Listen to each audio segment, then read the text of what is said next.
on the title, Brian. That dock belongs to this community, and I will not let you turn Clearwater Estates into your personal marina. You think you're above the rules just because you own a fancy yacht? I never imagined that selling my yacht would throw me straight into a federal nightmare, but that's exactly where I ended up. My home sat on a peaceful lake, or at least it used to be.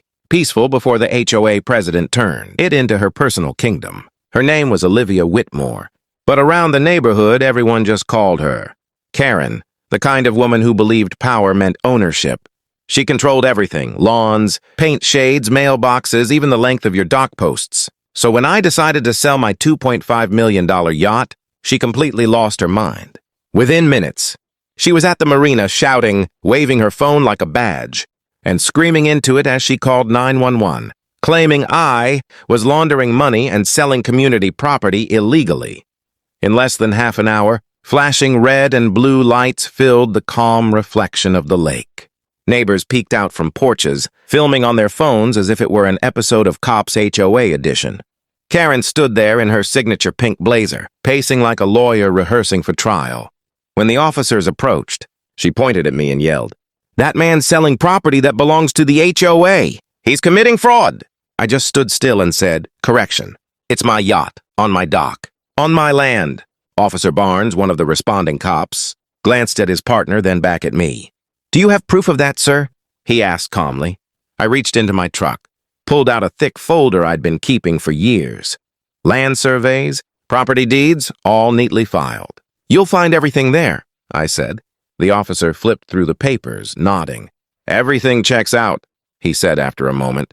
"Mr. Thompson's well within his rights." Karen's face turned scarlet. "What, are you blind? He's selling a yacht worth millions. That's criminal activity." Barnes sighed. "Ma'am, being rich isn't against the law." That only made her angrier. She started live streaming on the HOA's Facebook group, dramatically announcing to hundreds of residents that she had just uncovered a financial crime on HOA property. My phone buzzed nonstop with comments and texts. Even my wife messaged me, asking what chaos I'd started this time. But when one of the officers quietly took notes and asked for copies of my papers, I realized this was going to go deeper than one false call. Karen smirked as the police left. "You'll regret this," she hissed. "I have friends in the county office." She always said that, and as if her cousin who worked part-time in the permit department counted as political muscle. As she stormed away, heels clicking like tiny hammers on the dock, I had a feeling this wasn't over. That night, my suspicion was confirmed when my yacht broker emailed me saying the buyer was suddenly hesitant. The HOA president contacted him. The email read, "She told him the sale's under federal review." My blood boiled. She wasn't just being a nuisance now, she was actively sabotaging my deal. I opened my old HOA folder, flipping through receipts, fines, and reports. That's when I spotted something odd. A dock renovation fund, payment for $4,800 from 3 years ago. According to the HOA minutes, the money was used to install new lighting and security. But I remembered fixing that same broken light myself. Out of curiosity, I looked up the listed contractor, Yacht Blue Harbor Services, LLC. The registered agent? Daniel Whitmore, Karen's husband. My jaw tightened. Suddenly, her obsession with the docks, the control, the paranoia, it all made sense. She wasn't protecting the HOA. She was hiding something. And without realizing it, she had just declared war on the wrong person. The next morning, I sent everything I found to my lawyer, David Holbrook, a sharp maritime attorney who'd spent years working for the State Tax Bureau before going private. His reply came within minutes. "Brian, this looks bad for her, but we'll need more than one suspicious payment to make a case. Keep digging, fine by me." I wasn't planning to stop.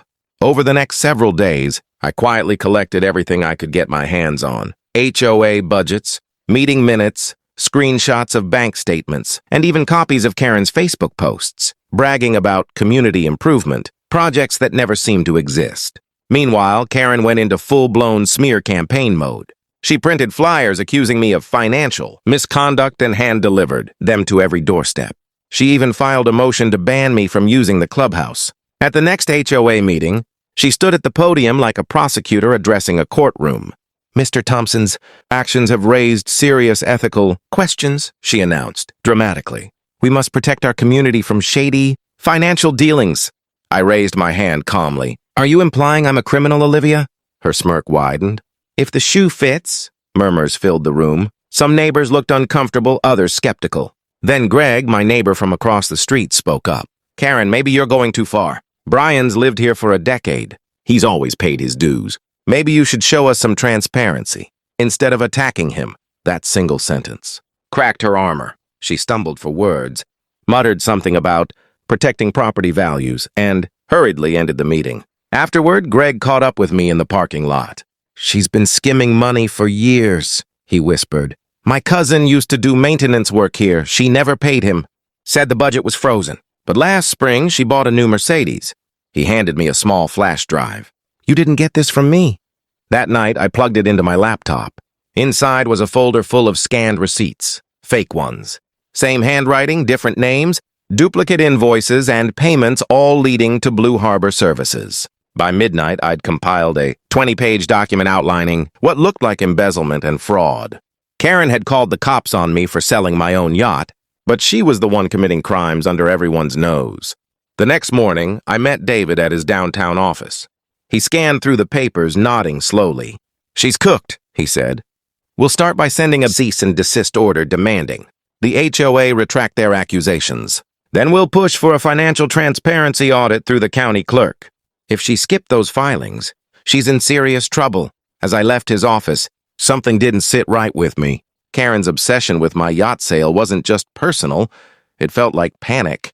Later that night, I got an anonymous email from dockworker47bay@protonmail.com.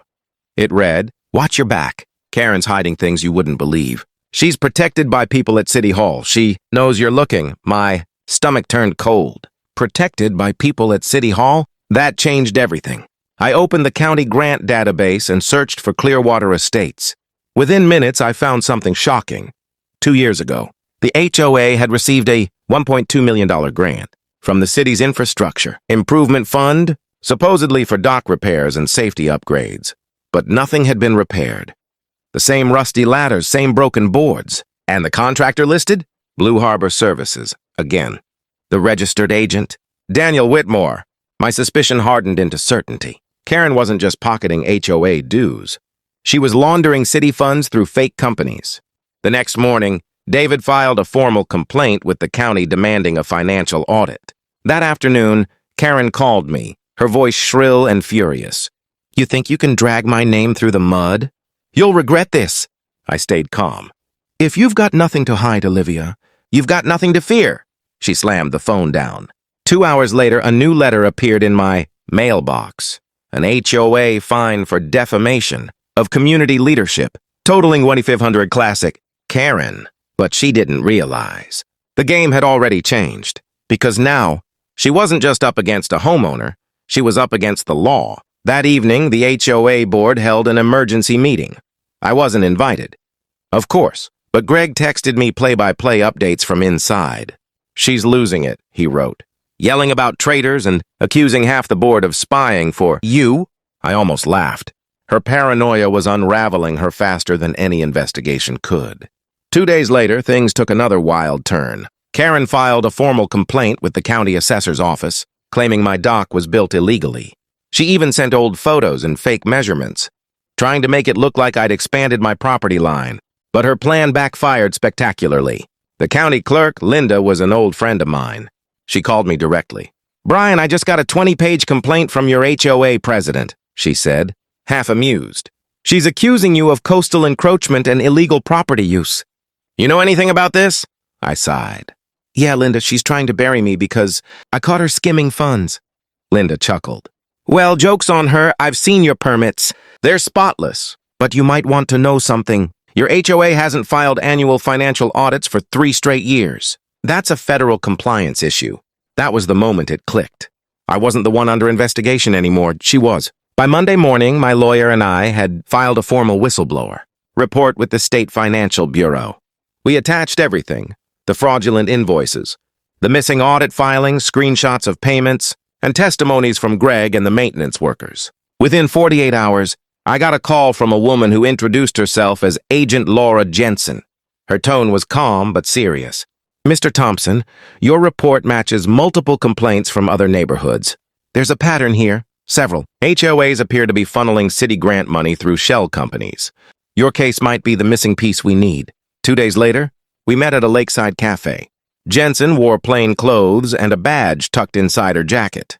She handed me a folder labeled Blue Harbor Services. Inside were bank statements and transfer logs showing millions of dollars flowing in from various HOAs and vanishing offshore. It's a shell company, she said. We've been watching it for months. The registered address is a storage unit. We think your HOA president is part of a bigger laundering network. My heart pounded. So what do you need me to do? Keep quiet, she said firmly. Keep collecting. Don't confront her again. Let her think you've backed off. We're moving in soon, but we need her to stay confident. I nodded. Understood. So I played along.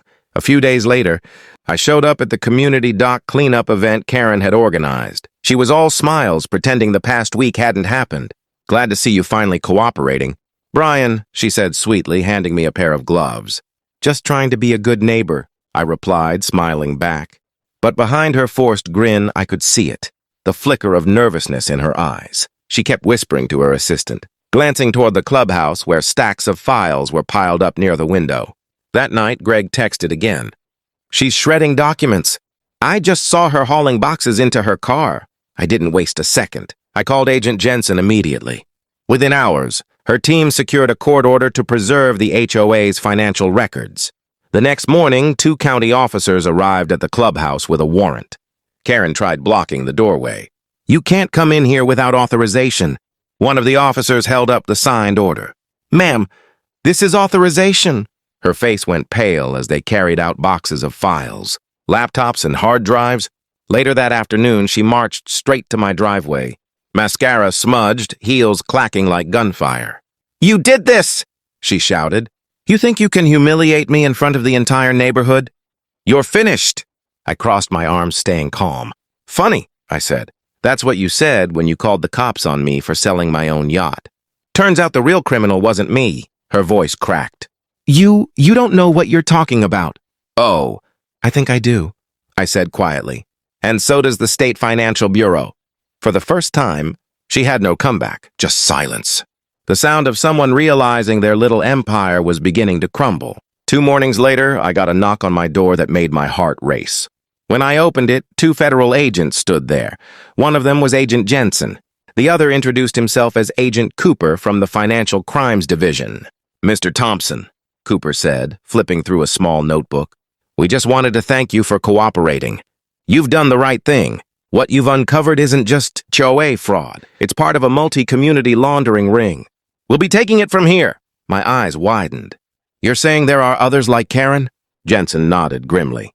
A lot of them. By the time they left, my quiet lakeside neighborhood felt more like the set of a crime documentary. And sure enough, the first visible sign of justice came that same week. One cloudy Thursday morning, I was drinking coffee on my porch when a convoy of black SUVs rolled down the street, tires crunching over gravel. The gold FBI lettering gleamed faintly through the drizzle. They stopped at the clubhouse, and within minutes agents poured out, taping off the area. Half the neighborhood gathered to watch as they carried out boxes of files, laptops, and desktop towers. Someone whispered, "Is the HOA being raided?" Karen stood by her car, pale and trembling, trying to shout over the noise. This is a misunderstanding. You can't just barge into my office. An agent handed her a copy of the warrant. You're not under arrest, ma'am, but you are under federal investigation. You'll be contacted for questioning. She looked around, wild-eyed, and then spotted me standing at a distance. The look she gave me could have burned holes through glass. I simply raised my coffee cup and gave her a small, polite nod. That made her even angrier. By noon, the entire community chat was blowing up. Neighbors sending photos, gossip spreading like wildfire. Did you see the boxes? Karen's crying! Is this about the missing money? When the agents finally left, the clubhouse looked stripped bare, a hollow shell of its former control center. That evening, Agent Jensen called. Brian, just wanted to update you, she said. The evidence you provided was critical. We've confirmed offshore transfers linked to Karen's husband's company. There's enough for a full federal audit. I exhaled slowly. So this is really happening? It's happening, she said. But be careful. People like her don't go down quietly. She was right. The very next morning, every mailbox in Clearwater, Estates had a glossy newsletter with Karen's smiling face plastered across the front. HOA president addresses false accusations, the headline read. The article inside was pure fiction. Claims that the raid was a routine records inspection, that I had spread misinformation out of jealousy, and that she planned to take legal action for defamation. I almost laughed at how desperate it sounded, but I also knew that confusion was her weapon. Some neighbors still weren't sure what to believe. So that weekend, I decided to take control of the narrative once and for all. I hosted what I called a community transparency night in my driveway.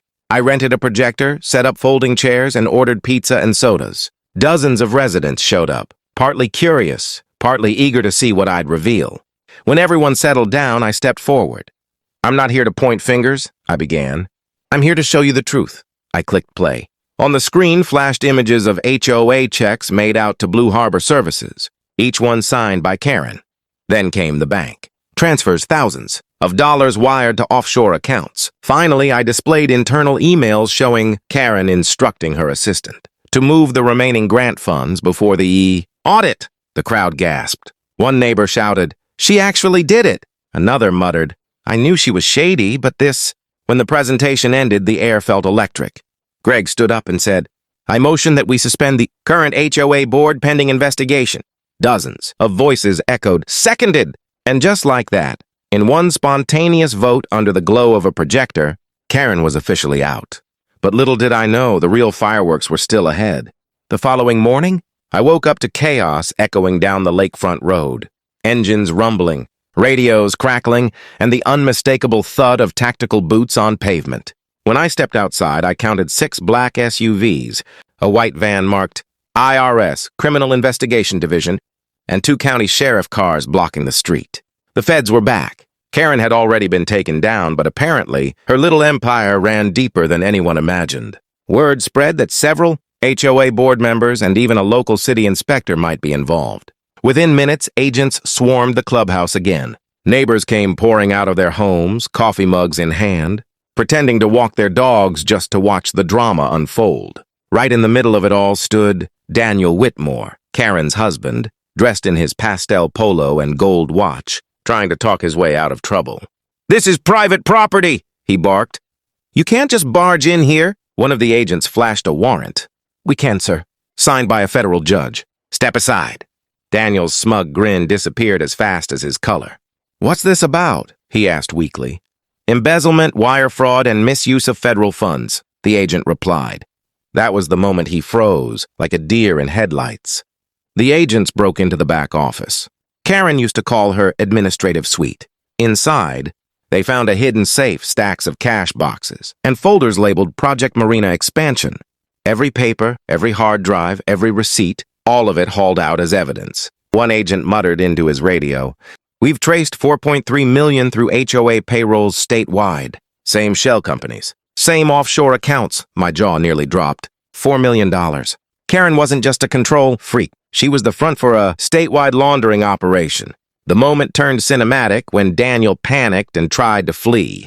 He sprinted toward his white Mercedes, slammed the door, and hit the gas. But before he could escape, 2 sheriff cruisers boxed him in.